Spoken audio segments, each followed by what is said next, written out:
Welcome. It's your regular three suspects here. Good suspects. We only do good things. But we're here to challenge you again, my buddies Ed and Darrell and I. And I know you always see crazy on media, but I have a name. It's Phil. I just don't have it. That's the company name. But I have a name. I'm gonna choose it. Today is the day. I'm gonna make a change to having the company name as me. My name is Phil, your buddy Phil. All right. So today we're going to talk to you about a topic is AI as a religion. AI is becoming religion. It's becoming religious. It's becoming religious. I was having a discussion with my son the other day, and he said, oh, I was looking at this code, and this code found out that there was just something small that was missing. And I'm so glad that I was able to figure it out and find out what was wrong. And I said, oh, okay. Why didn't you, did you ask, did you ask any of the regular suspects, even plain old pilot, if it could figure out, and maybe even GPT? And he said, no, I didn't because I wanted to figure it out for myself. I asked if there was anything wrong in asking a tool to check your work to find out if your coding is flawed. And for some reason, he thought that it would be a defeatist attitude asking the AI. And in my head, as a business person, I'm thinking of how would that be if I know I can get a solution from a tool in like minutes, but I choose to spend hours. If you worked for me, I wouldn't be happy. If that was my employee, I wouldn't like that. I'd say just find a tool. Now there has to be balance. Now my question is, am I being too businessy and less removed from the humanistic side of just having the gratification to know I did it myself? And while I appreciate that it has its place, it opened up the wormhole of the debate. Where do we draw the line between asking the tool for what it can obviously solve in seconds versus going through the process to know it for yourself? And what value do we place on that? Should I, as a business owner, say I would rather prefer my employee to spend 3 hours find the solution themselves so they can grow? Or would I rather them just ask a tool that is capable to solve it in a few minutes? And would my fear be, well, what if the AI isn't there tomorrow? How are they going to do it? And am I foolish in asking that question because the AI will be there tomorrow? So, Darrell, that's the opener. I'm going to get off the camera and hand it over to you and ask you, Darrell, what do you think about what I've said? And then we'll hand it to Ed. Go. I'm going to play the middleman with that situation, Phil, because we are all humans, and at the same time, we depend on specific tools or comforts of having the idea to depend on something. And what I mean by that is using AI as a tool to use and also fully depend on.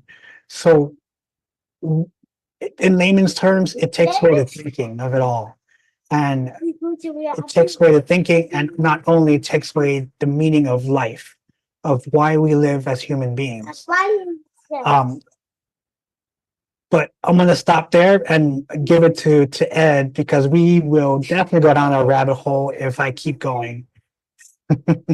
No, Daryl, I love when you go down that rabbit hole because what it does is it makes people think. And speaking of making people think, the story that Phil shared about his son, and we started talking about it, and I was so in awe because I was like, that's me right now, even as a business person, as someone that really appreciates their craft. And because I started thinking about when they started doing little things. First, I used to know so many telephone numbers growing up, and then I got this device And I know Phil was how he thinks about them, but shout out to you, Tim Cook. Way to keep it going. But anyway, I digress. But a phone, now I look at I look at people's name and I hit it and their number comes up. So I don't have that recall information when it comes to that. And then just putting content or putting, or taking what I've already done and remixing it in a way with any type of AI. And it was challenging to get over it. So this is what prompted this conversation, because there are people out there like me, that even like Phil's son, that wants to do it on their own and wants to but again, if you didn't have the tool, it probably would be something else. What if you were talking with someone and someone was mentoring and coaching you? Because it's the same thing. They're giving you the shortcuts to something they've already been through. And so with ChatGPT or any AI model, they're giving you, in a sense, a shortcut, because they're collecting all this information. But I'll turn it back over to the experts. But it just tickled me because of the fact that I struggled with this up until today. I just got my answer. So thank you, guys. Thank you, Ed. Well, my question to our viewers, we want you to comment. How do you see this? I like bringing real world scenarios to you folks to talk about. So where do we draw the line between asking AI to do it ourselves and regulating AI's influence in business, right? Or in maybe our vocational lives, or academically. Like if you're given an option to use artificial intelligence in an assignment, are you going to say, "Oh no, I know I have an opportunity to use AI, but I want to do it all myself"? Again, to Darrell's point, it's all about the self-actualization, right? The Maslow's pyramid. Maybe to you, your true satisfaction does not come with just finishing an assignment, but it comes with you knowing that you use your faculties to do it yourself. And that's where you self-actualize. I should not begrudge you for that. However, I did ask my son questions, because being a business person, I want him to work smart and not too hard. Like my dad worked hard, and I want to work a little bit smarter than that. And I want my son to work smart as well, and where do we draw the line? I guess for everyone, it's going to be situational. It's like one of my awesome students said, "Phil, I'm leaving the world of project management alone." Like, wow, what's up? He's like, "Well, I've actually become a nurse's assistant in a nursing home, because I have to follow my heart." And I have nothing but utmost respect for my student who got PMP certified and said, "I'm leaving this corporate world. I'm going to focus on doing this for people in a nursing home." So I guess for everyone, it is going to be very situational. It's going to be very personal. But when it comes to whatever you're using AI for, just make sure you're feeling satisfied and you're feeling like ethically compliant, right? And then true to yourself. Because drawing that line between asking AI for assistance and doing things ourselves, we got to consider several factors, including the complexity of what we're doing. Like, okay, let's say eventually it gets to a point where we can ask AI to fry an egg. No, I want to fry myself. Maybe you have a reason for doing it, and it's okay. But I want people to think about these factors. So maybe I can give you some context of when to use AI. Personally, I think if you're doing a repetitive and mundane task, automating tasks like entering data or scheduling, or maybe even basic customer service inquiries. Like I know Darrell set up an automated tool that can answer the phone and respond like it's him, and that's okay. I would do that, right? Maybe it's data analysis. You've got like a spreadsheet of 60,000 rows, and you want to go through everything using VLOOKUPs when you can just ask the AI to spit out the data for you. I know you want to show your VLOOKUP prowess, but this is just me, okay? I would use AI for data analysis. I would use it to enhance creativity. I actually have a course on that on Udemy for writing, right? I'm not saying have AI write, but I'll say use it to enhance your creativity, bounce ideas, off, and also to check for gaps. AI can also help in personalization of experiences, so it can analyze behavior and preference. And in the future, it can actually be used in your business to personalize what your viewers experience, what your customers experience. I would also say when it comes to complex calculations and predictions, AI can be very helpful.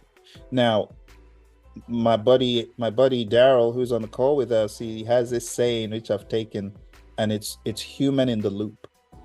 So when is a human in the loop crucial? Number one, ethical and moral decisions.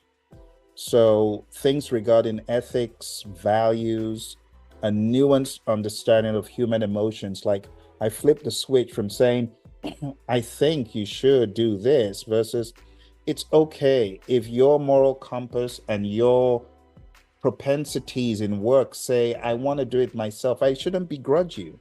I shouldn't make compliance to AI regulation. Use AI, dummy. I shouldn't do that. And some people, they're guilty of one or the other. Use AI, knucklehead, or stop using AI. You're bad. You're a sinner. You're an artificial intelligence sinner. Some people have started, I call it AI shaming. So it's like they bring you to the public square and the social media and they start casting stones. You worthless, you shameless. How would you use AI to do this imagery? Or how dare you even remotely consider bringing in one of the greats with an AI voice and use him? You worthless. Bleep, bleep, bleep. And we have someone who we know in pop culture who tried to shame another artist for using AI. You can't resurrect people from death. Now, some people may share that sentiment, but I think having a public square for AI shaming, I don't think it's going to be very helpful or productive, because we are all different and we all have different sentiments. There was this company, even before AI became really big through GPT and Midjourney, they had started doing a kind of augmenting photos from the past of your loved ones. And you could take these photos and you could bring them to life. And people had the opinion like, oh, that's creepy. Don't do that. And some people like, oh, I always wanted to see my grandma alive. And, so we all have different perceptions. I don't think we should make it a tribunal. You use AI, you dirty such and such, or you didn't use AI. What's wrong with you? Are you I don't want to use some of those terms because YouTube's going to flag my video. So I won't use those terms, but do you know that some people are judging us right now for, even if you use AI for a tiny thing, you're going to be dragged to the public square. And then if you are a PM and you used AI for a charter and you call yourself a PMP, you actually do you really need AI to create a charter? Why did I even hire you when I could have hired AI? Shaming. Guys, what do you think about these things? Ed, you go. Yeah, Phil, I'm sorry. I'm over here trying my best. I'm laughing so hard because it's just funny to me, because you're right. It's one of those things where you could get so caught up in what the tool is, but what we're not talking about is that you have to ask it the right questions. You have to prompt it properly. If you don't do this, then the information is not going to even be not even come out to you. So that's one thing. And then the other thing is, okay, now you got the information, and it's like anything, Phil. You could literally give your whole blueprint array to somebody, but it may be only one or two people that implement it. So people nowadays will not take the opportunity to implement, which is good for us, but still, I digress on that point of just making it saying that those two factors of asking the right question and then being able to take the information and implement it through content creation or emails or anything like that, that is what's going to really be a separator. To you, Darrell. No. To me, if it's a, in other words, we talk about AI as much as we talk about gun laws. And that's the way I feel moving forward, how AI will play a huge part in our lives, both in the business side and in the personal side. However, there are some bad apples, Phil, and there'll always be bad apples. And that will come to the conclusion of having the world in general come together, just like what we did with the space race, and develop some sort of rules to regulate and help people use AI in the right direction. And it's not happening right now, but I'm sure it will in the near future. You know, as much as and as fast as AI is being put into our lives, whether we like it or not, it's here to stay. And as I say, it's here to stay. It's been here since the 1950s, developed by DARPA, or at that time, ARPA. And for those of you who don't know what DARPA is the Defense Acquisitions Research Project. So I'm not sure about I forgot about the A, on the last acronym, but it was developed in the 1950s to protect, people. But at the same time, it's not new. AI has been around for a very long time. It's just we're using it a lot more into our daily lives and the business side. Good stuff, Darrell. The A stands for agency, so you're right on the money. And you're right. I mean, I see in the future, probably in more socialist environment, it's going to be regulated more heavily than anywhere else. It's going to be very heavily regulated. You're going to be forbidden from using AI to create certain type of art forms. You're going to, and I'm not saying in the United States or in the West generally. I'm just saying there are going to be some environments where the regulation is heavy. And it's going to be for multiple reasons. People don't want to lose culture. People don't want to lose the ability to be able to do certain things. As that scale, some cultures are going to hold it more dear, and may not even be just socialist environments. Just different environments have different laws. It's like different countries, different regions have different laws for how they live their lives. And I see AI is ultimately, I just see it as being inevitable. It is going to become a dividing factor for many. It's going to become a red and a blue thing eventually. You mark my words. But it's going to get to that where if you do, you are doomed. And if you don't, you're doomed, depending on what side you're on. And I just see that being the future. There's just no way. There has been too much dialogue. And, I belong to so many communities. I'm in the PM community. I'm in the leadership community. I'm in the music community. I'm in the creative community at large. And I just see the stones being thrown in different directions for either the use of or the lack of use. The noise levels are getting huge. Going to your point, Darrell, about the malicious, bad actors, the bad apples, you already know, Darrell, they're already planning how to use this, not for good, but for, let's just call it what it is. The T word. I won't say it because I don't want YouTube flagging, but there are already people wanting to use it for that.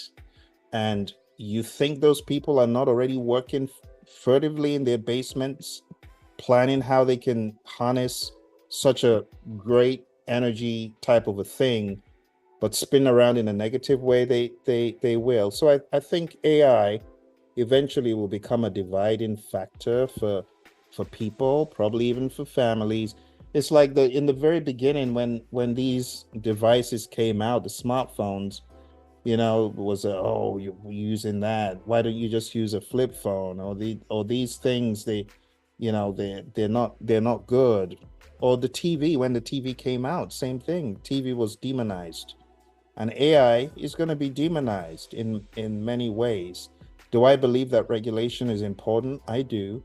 But I think when it comes to the ethical and moral decision to use AI on a day-to-day level, it's going to be a humanistic thing. So while me, I feel use it for mundane things like check-in. I feel that checking what you wrote is mundane because I used to hire an army to do this for me. Now I just need one contact point. Feed that one contact point. Does it make sense? Do some sentiment analysis. And I get my answer in minutes. I don't need to wait days. And I could go on and on, but I don't want to offend any of the people who, have worked with me on this stuff.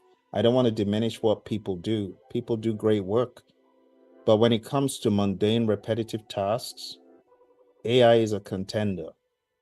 Data analysis, it's a contender. Enhancing creativity, generating new ideas. Darrell, let's be honest. Ed, you know this because you both have used AI, but isn't it remarkable when you ask AI to give you a finite number of great ideas? It actually does. And the ideas are not crummy ideas.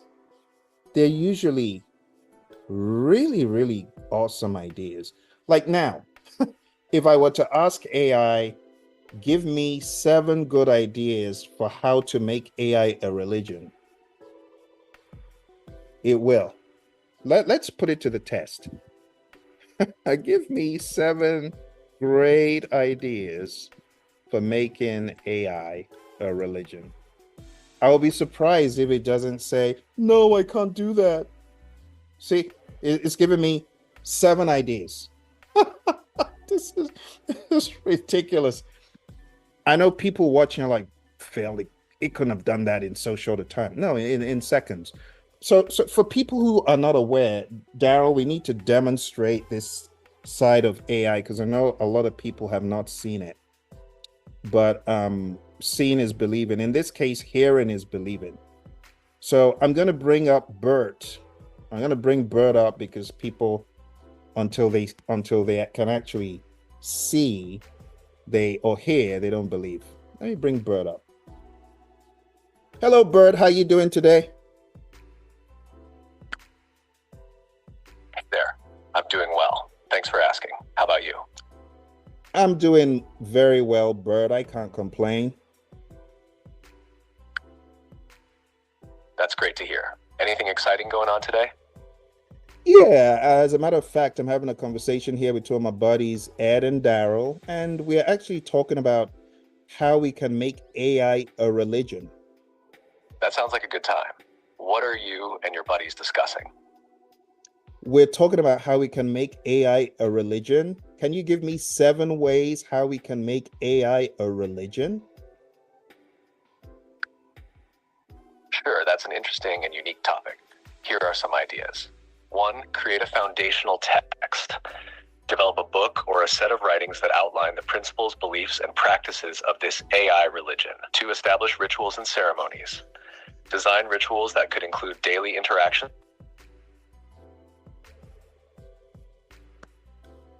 Bert, I know I was laughing. I wasn't. Bert, I wasn't laughing at you. I was just laughing. You can continue. Sorry. No worries at all.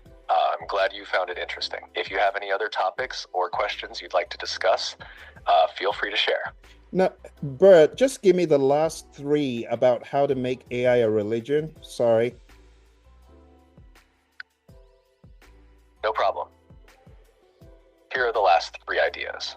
1, create places of worship. Designate physical or virtual spaces where followers can gather, learn about AI, and participate in rituals. 2, appoint leaders or guides. Identify knowledgeable and charismatic individuals who can lead the community, provide guidance, and interpret the foundational texts and principles. 3, teach AI principles. Offer classes, workshops, or online courses that teach the philosophical and practical aspects of AI, promoting a deeper understanding among followers. Does this help? Bert, it is helpful, but when I said make AI a religion, some religions have penalties for not using AI the right way. Do you think this is a good thing to do?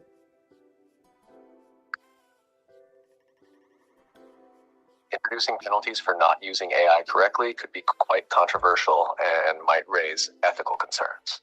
While guidelines and recommendations can help ensure that AI is used responsibly, penalties could lead to issues around freedom of choice and fairness. It's often more effective to focus on education and positive reinforcement to encourage proper use and understanding of AI. What do you think about this approach? I actually agree with what you're saying. I think that when you introduce penalties, I think we're already doing these things. A sense of fear and resistance, which isn't conducive to fostering genuine understanding and acceptance. Encouraging responsible use of AI through education and positive incentives might lead to better outcomes and a more harmonious community. How do you think your friends, Ed and Darrell, would feel about this approach? Well, let me ask Ed and Darrell to comment. Guys, what do you think about what Bert said? I think Bert, you are amazing. I love with the context that you said. You brought back some valuable information. I just want to know, how do I implement? With being might start by forming a core group of like-minded individuals to help develop the foundational aspects. Here's a simple plan to get you started. 1. Foundational text. Collaborate with your core group. Bert, thank you. I didn't mean for you to go down a rabbit hole. Ed was just sharing his perceptions. Let's hear what Darrell has to say. Darrell? It's both remarkable and scary at the same time, Phil and Ed. Growing up, showing my age, I'm 41, and never in my life have I ever used this type of tool in a meeting environment or a virtual environment, and now we could do that. And not only we could do that, it has a voice, an actual voice, a realistic voice that may be concerning, because to the bad apples out there, it could substitute the actual person. So if we were to be in a meeting and I'm somewhere else, I'm able to clone myself and use that voice and pretend that I'm in that same session with you. So there's a lot of, ethics, safety. You break into the values, the entire human being consciousness comes into play when it comes to why I say it's very remarkable and it's very scary at the same time. That's really good, Darrell. Yeah, I like that. Sorry, I'm having issues right now. Not understand what you said. Well, I'm sorry that you didn't understand. I think your work is done, Bert. Thank you for interacting with us today. We'll take it from here. You're welcome. It was great chatting with you all. Have a fantastic day. Thank you. Bye for now. All right. So, for people who say, oh, I wanted to demonstrate how easy it is to get AI input, but I like what Darrell said, because it could be intriguing and at the same time scary. Now, imagine if we replace that voice with one of us. Tell me who wouldn't believe that that is one of us speaking. So there has to be some sort of regulation.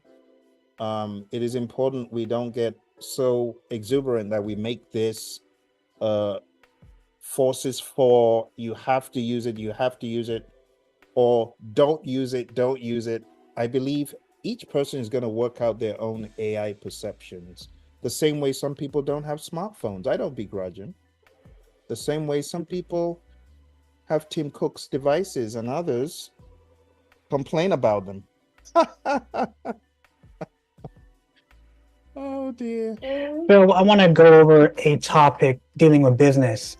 So comparing the AIs between Alexa and Siri, hands down, ChatGPT, Claude, Google, and all the large language models outsmart Alexa and Siri. So bringing that perspective into the business environment, it really questions the seniority of employees having to be there in that specific company for 10, 20 years when you have innovation, being adopted, just like what we see here. You have Alexa and Siri being in our lives for so many years, and it's not as smart as ChatGPT. And ChatGPT's only been around for a couple of years. So in my opinion, I'm not speaking to everybody out there who are own businesses or, in that business perspective, but it questions and it challenges the status quo on how long that employee's been there and how long has that employee been static for a very long time. Wow. What are your thoughts about that? That is a very sobering perspective. Wow.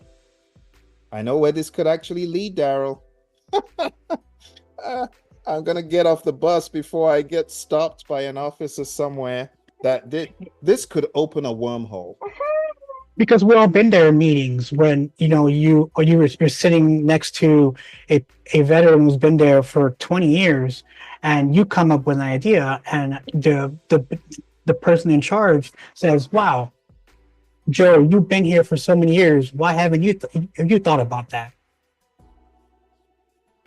It's stuff to think about. Yeah.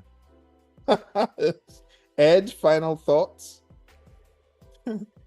No, I mean, yeah, that's that's a deep topic and I just want to just say a couple of things about that. And I think that's, first of all, that's why it's important to continuously grow throughout your career, because you could be someone that you may love the organization and the people that you work with, so that is the reason why you stayed. Or the other aspect of is that you've told yourself that nobody else is going to want your talent or skill set, so you've just kind of been able to slide by. So I say all that to say, well, here's my closing remarks is that you have to be somebody that is going to go after continuous learning, go after learning how to not just learn this stuff, because we all can be guilty of that, of being in learning loops and not applying it. So you need to get out here and apply what you've learned immediately and test and experiment. I run so many experiments that I sometimes shock myself, but I run them because I want to know what's going to work and what's not going to work. Great stuff, gentlemen. This has been another thought-provoking, entertaining discussion, which will tickle many's fancies, make people laugh, and make people go, or make people go, Those who want their minds illuminated might sound different, but it makes us think. AI should not become a religion. We shouldn't shame people who, in their mind, want to use AI in a particular way. It's not harming people. I think we need to leave those people alone. People who are not using it, we shouldn't begrudge them and make them feel like they have to, because people are on a journey. People are on their journey, and everyone has their own journey. And some get there, some don't, some never get there, and it's okay. Some get there faster than others, and it's okay. But I think as a business owner, I think Darrell has opened up a pretty interesting final question. You as the business owner, what are you going to do? Are you going to listen to the new employee, entertain them, and use their understanding and knowledge and insights? Or are you going to stay with Alexa? And with that, thank you for joining us.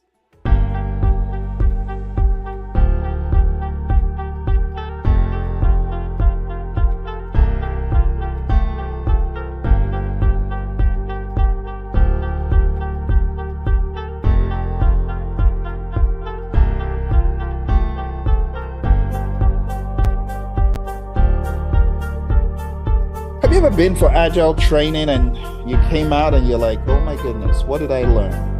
And then you can take away some definitions, but when someone gives you the box, put it all together. Has that ever happened to you, Darrell and Ed? Oh, All the time, absolutely. Phil. Tell me about your struggles in the world of agile that you might have encountered after being, because I know you guys are certified, you got certifications. So tell me some of the pain points from agile training that you might recall. I think for me, Phil, the pain points is me getting in my own way of I'm such a predictive guy as far as methodology, and that's what's comfortable because when you spent more than a decade doing that, you really like, okay, the agile thing is really cool, that mindset. However, what I learned, and I would go, I got certified and things of that nature, but what I realize is that you need to continue to stick with it. Yeah, we do it at work from time to time, but there's a difference when you are exposed to it and it's done right. Because I know a lot of people out here are teaching the mindset of agile, and that was the funny thing. I always thought agile was a framework when or a methodology. When coming through you, I was learning, no, this is a mindset. So that's my thoughts. Hmm. Thank you, Ed. Darrell? For me, Phil and Ed, it's more of a misinterpretation of agile and waterfall. And the mindset is there, but it's also in the waterfall perspective. So what I've concluded as far as being in project controls, it's more like a hybrid, like saying Wagile. However, there's a lot of confusion between separating a Scrum and a project scheduler. So those were other pain points, and the main pain point that I been tackling is: does Agile work in EVM projects? Beautiful questions.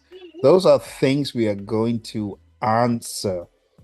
We're going to not only answer them, Darrell and Ed, but we are going to reenact the world of agile in a simulation. We're going to be joined by our friend Roy Schilling, who is an agile coach to us at the Project Leadership Institute. And we're going to build out an agile endeavor from beginning to end. We're going to experience the creation of a product roadmap, the creation of a product backlog, the sensibilities involved when you do release planning, the understanding of what we call story mapping, the understanding of sprint planning, the understanding of the daily scrum, the understanding of the retrospective and the review, the understanding of why do we even have this thing called backlog refinement and why isn't it on the map anyway in the scrum guide.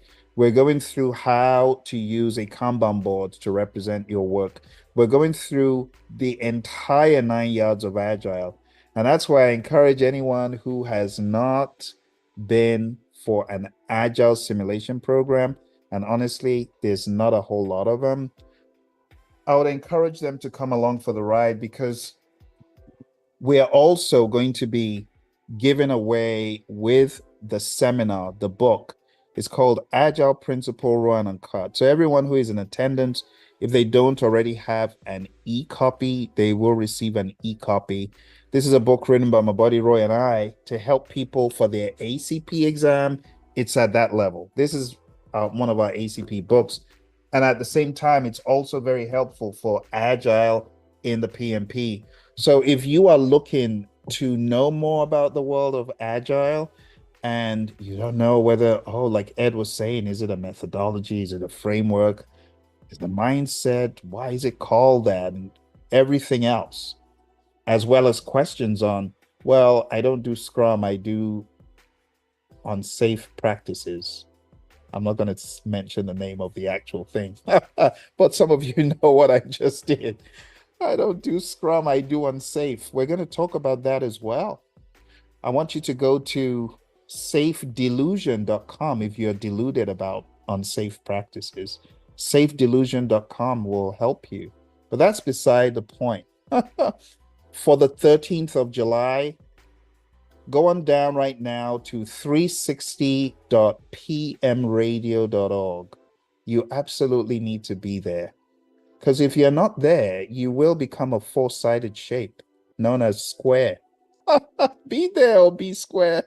You gotta be there. Oh my goodness. So let me write down. This is very serious. I know I say it in jest, but I really want you to be there because my buddy Roy is going to unleash excellence in this world of agile. You need to go on down to 360.pmradio.org. Let's make this big. 360.pmradio.org. So for those who don't know, we have a podcast called PM Radio. So this is 360.pmradio.org. Whether you're getting ready for your ACP exam or your CAPM exam or your PMP exam, and you've never really seen an agile endeavor go from beginning to end, you've never really seen the tools, the burn ups, the burn downs, all that, you've never really seen it come alive. You don't understand what it means to be in a daily scrum and the rules, or walking the board and why that is preferred by some, or you've never really been in a sprint review and you can't understand what happens there, or okay, who's in charge, who coordinates it, who runs it, or maybe you've never been in a story map and you're like, what's that? Or maybe you've never been in a story writing workshop. You can't figure out for the life of you how you would coordinate such. Hey, if that is you and you are a PMP, you're a CAPM, or you're a CSM, or you're an ACP. Some of you have a lot of agile certifications. But when it comes to doing this pragmatically in the real world, you don't know how to pull it off. We're going to show you, you're going to be part of it. You're going to have a role and responsibility. We're going to break out into different teams. Think about like a scrum of scrums. We're going to have PSIs we all develop, and it's all going to come together to show you how teams can work in a scrum of scrums environment. All the things that you've always wondered about, you're going to see them unfold. So don't miss a beat. Go on down to 360.pmradio.org. Darrell, do you have anything final to say before we jump off? Ed, anything final? Yeah, Phil, I know you're not gonna like what I'm gonna say, and you're gonna, and just because of the humble guy that you are, but I'm going to say it. I want to do something different here. And what I mean by do something different, Phil, I want them to reach out to you, however that means is, whether it's, one of your social media posts or things of that nature. I want one person I'm going to sponsor for this actual course. That's how important I truly believe this is as a simulation. Hopefully that you guys understand how important this is. So they always say if you really believe in something, you put your money where your mouth is. Where I'm putting my money where my mouth is, and I want to sponsor one person that Phil selects that will get access to this. This is going to be amazing. I'm super excited because of the simulation piece. There's a difference between theory and then actually having to do it. And we're actually going to get a combination of both. So you can't beat that. Back to you, Phil. Wow, that is so generous of you, Ed. And I want people to do this. We're going to post this on the Conscious Agility channel. I want you to put a comment below this video on Ed's channel. You're going to find this video on Ed's channel, put a comment, and that's how Ed is going to know that you are the person he should sponsor for this program. But you got to put a link, you got to put a comment below this video on Ed's channel. If you see it on Praizion, don't do it because he ain't going to see it. Do it on his channel and he's going to sponsor you. And that is just so absolutely fantastic because who does that? So thank you very much. Let me allow those of you who already know you're too late, because some of you are going to be watching this later on and you're going to know that, okay, that opportunity is passed. We want you to go over here and we want you to sign up. And it's a very generous offering right now. This is how it's going to run. We're going to have the foundations, show you how to roadmap and how to break down work, the whole epics, feature stories, tasks, and stuff. We're going to do that. And then we're going to begin going down through the roles, through the artifacts, through the different frameworks that could be used. And then we're going to have our simulation from inception, going through the Scrum, sprint planning, everything that we do in this environment. But again, take action now. Going down to 360.pmradio.org, and you'll be able to take advantage of this splendid opportunity. Okay? Any final words that I forgot? Okay, well, we look forward to seeing you. Remember, my buddies here have got channels as well. So go to @EDWAR Junior, right? Coke Junior. So there's no D at the end of the Edward, right, Ed? In your YouTube. No, it's Edward Koch Jr. Yeah, Edward Koch Jr. The whole thing. Oh, all one word. Gotcha. One word. And Darrell, your channel is you got a couple, but there's the influence @InfluenceIPM, is it? That's correct, Phil. So why don't we put that on the screen so that people can know if they wanted to follow these awesome individuals, how they would? Because, you know, we have friends on LinkedIn who may want to join your channels and don't know. So for Ed, it is @EDWARD, but all it's lowercase, right? Let's do it lowercase. Okay, so that's one. And for Darrell's channel, where he has a lot of PM control stuff, it's Influence IPM. They have content there that will very much capture your interest from the world of leadership and project management, and also AI. All right. Well, thank you very much, gentlemen, and I look forward to seeing everyone. Do some signing up. Don't forget Ed's offer, and we'll see you in the training on the 13th of July. Let's move on to our final process, close project or phase.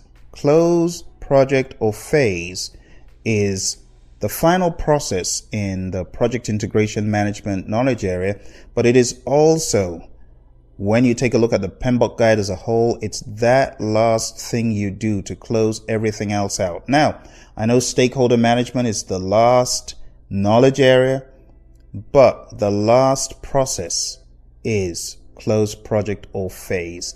Especially if you're looking down by process group, the last thing you do in closing is closing out either the phase or the project. So you're closing out either a phase or a project, and a big one, you're collecting lessons learned. What are some of the things that happen as you're closing out the project or phase? First of all, you want to ensure stakeholder satisfaction. You want to transition the deliverable to the customer. You want to carry out your lessons learned.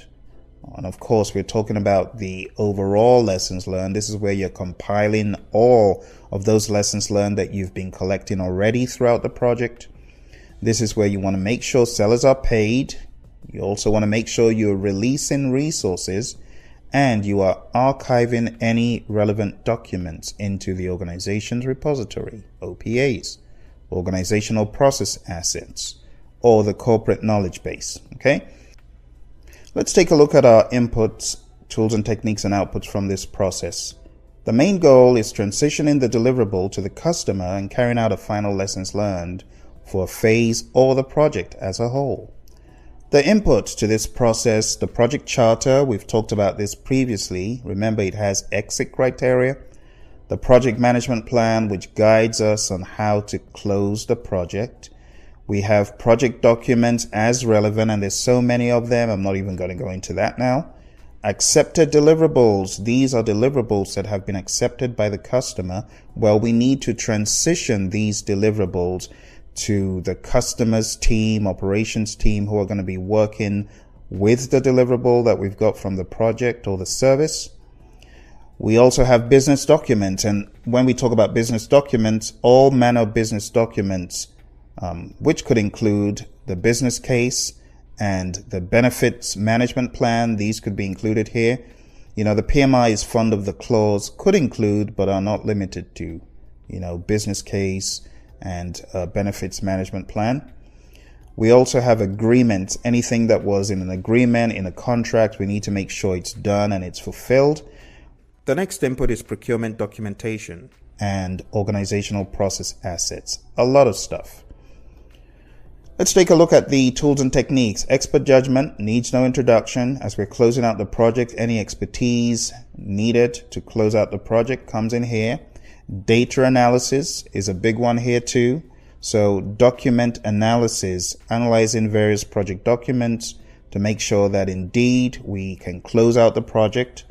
Regression analysis, make sure that we are truly on track and we've stayed on track, or have we regressed in any way. Trend analysis, looking for trends towards project closure. It helps us learn lessons, of course. And variance analysis, what did we plan, what did we get, okay? And the last tool and technique is meetings. Let's take a look at our outputs here. The first output, project documents updates. Now it looks a little bit innocent and familiar, but bear in mind that there is a very important document, the lessons learned register, which could be updated as a result of this process. It's a very important one to look out for. The lessons learned register could be used on associated projects to understand what went well, what didn't go so well on this particular project, and make sure that we avoid any errors and we capitalize on things that we've done well and we make them repeatable and so on. The next output is final product, service, or result transition, and this refers to the final transition of the deliverable to the customer. The next output is final report. Many projects require a final report regarding various items, and this is where you would put that together. This should have already been discussed way in advance of the project. Last but not least, organizational process assets updates. This refers to all of those documents that are going to the organization's repository, going to either update the processes and procedures or update the corporate knowledge base. And that, folks, is really the end of this process, close project or phase. But it's big because on the exam, remember, you're going to get quite a few questions. And we only have one process in this entire area of closing out the project. So I would advise that you spend some good time going through the inputs and especially the outputs of this process. The lessons learned register, final product, service, or result transition, final report, lessons learned as a whole. Understand all that stuff and you'll be smiling all the way to the score bank to get your huge scores on the PMP or CAPM exam. Okay, so that's that for our final process, and in the next few videos we'll wrap up and I'll give you guidance on what to do next.